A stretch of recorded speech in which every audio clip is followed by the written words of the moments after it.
দেখো আজকে আমাদের সমাজ অনেকটা উন্নত হয়ে গেছে, অনেকটা ডেভেলপ হয়ে গেছে, তবু আজকের দিনেও দাঁড়িয়েও আমাদের সমাজে কিছু কিছু লোক আছে যারা জামা কাপড় বা পোশাক দেখে বা তার সেই কী ধরনের জামা কাপড় পরছে বা কী ধরনের মানে ওয়্যার পরছে সেটা দেখে একটা মানুষের ক্যারেক্টারিস্টিক্স তোমার বিচার করে দেয়, বা সে বলে দেয় এই মানুষটা এরকম, ওই মানুষটা এরকম, সেই মানুষটা সেরকম। কিন্তু দেখো ভাই, যে যার মতো, যে যে জামাটায় কমফোর্টেবল বা যে যে ড্রেসটায় কমফোর্টেবল, যার যেটা পরে ভালো লাগবে, যে যেটা পরে সেই জায়গায় যেতে পারবে, সে সেই টাইপেরই ড্রেস পরবে। যেরকম দেখো অনেকেই বলে যে উপাসনা নাকি ছোটো ছোটো ড্রেস পরে,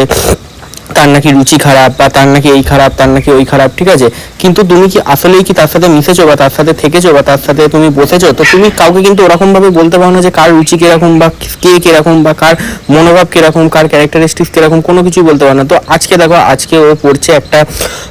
সুন্দর একটা, মানে এটাকে কি বলে আমি ঠিক ভালো করে বলতে পারবো না, চুড়িদার ফুড়িদার ওরকম কিছু একটা বলে, আর তার সাথে আমি পাঞ্জাবি পরেছিলাম। অ্যাকচুয়ালি আজকে কোথাও একটা যাওয়ার ছিল, তো তুমি এটা দেখে কি বলবে যে সে একদম পুরো অন্য